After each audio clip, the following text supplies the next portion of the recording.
2016-17 में जब उत्तर प्रदेश में समाजवादी पार्टी की सरकार थी, उत्तर प्रदेश की जो अनएम्प्लॉयमेंट रेट था, बेरोजगारी की जो दर थी, वह लगभग 18% था। 5 ऐसे काम जो आपको लगता है कि उसके लिए आपको और समय मिलना चाहिए।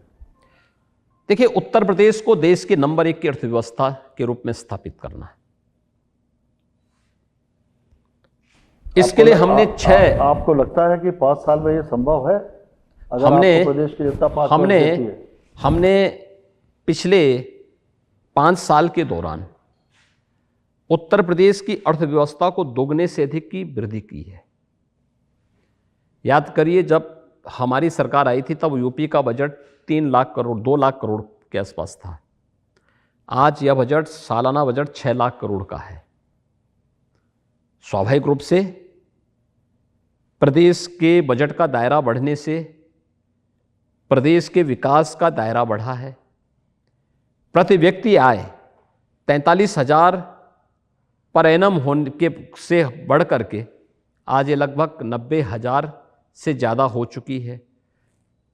इसमें बढ़ोतरी हुई है, यानी आय दुगनी होने का अभिप्राय भी इसी बात को लेकर के कि उत्तर प्रदेश एक सही ट्रैक पे गया। और सही मायने में आप कहें तो उत्तर प्रदेश में हमारी सरकार को कार्य करने के लिए 2 ही साल मिले, 3 ही साल मिले।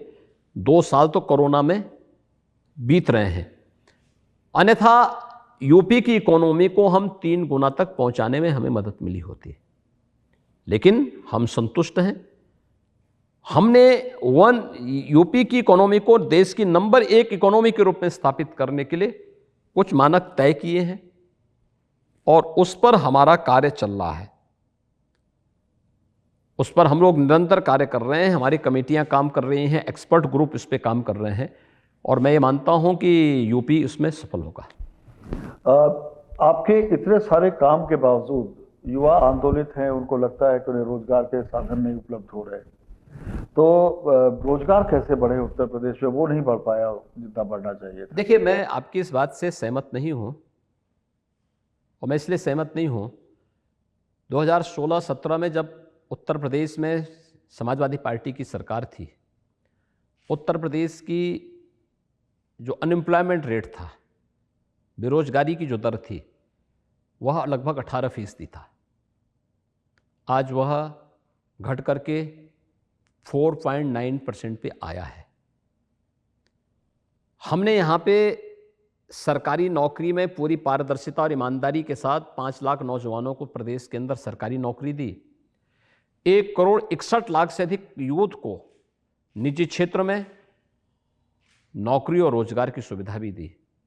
60 लाख लोगों को परंपरागत उद्यम में, एमएसएमई में, 1 डिस्ट्रिक्ट 1 प्रोडक्ट के माध्यम से उन्हें स्वतः रोजगार के साथ भी आगे बढ़ाने का काम किया। यूपी में हमारे जो भी कार्यक्रम चल रहे हैं, हम लोगों ने जो अपने प्रदेश के अंदर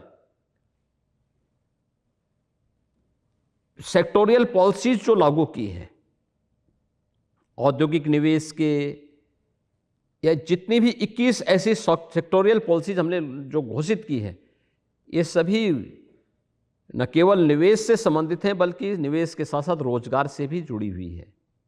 निवेश और रोजगार से जुड़ा हुआ है, इन सबको जोड़ा गया है और उसी का परिणाम है कि यूपी देश के अंदर, आप केरल के अंदर देखेंगे, केरल के अंदर अनएम्प्लॉयमेंट रेट आज भी 30% है, यूपी के अंदर 4.9 है। किसी भी अन्य राज्य की तुलना में, आप वेस्ट बंगाल में देखिए कितनी खराब स्थिति है, महाराष्ट्र में जाके देखिए क्या स्थिति है, उनकी तुलना में यूपी बेहतरीन स्थिति में है। लेकिन अभी इसमें बहुत कुछ किया जाना बाकी है और उन अपने यूथ को उनके अपेक्षाओं के अनुरूप कार्य करने के लिए स्मार्ट यूथ की परिकल्पना को साकार करने के लिए 1 करोड़ यूथ को हम वर्तमान में टैबलेट और स्मार्टफोन उपलब्ध करा रहे हैं, अच्छा कंटेंट दे रहे हैं और इंटरनेशनल और देश और दुनिया की जितनी ऐसी प्रतिष्ठित संस्थाएं, उनके साथ उनको जोड़ करके और फिर उनके स्किल डेवलपमेंट के कार्यक्रम को आगे बढ़ा रहे हैं।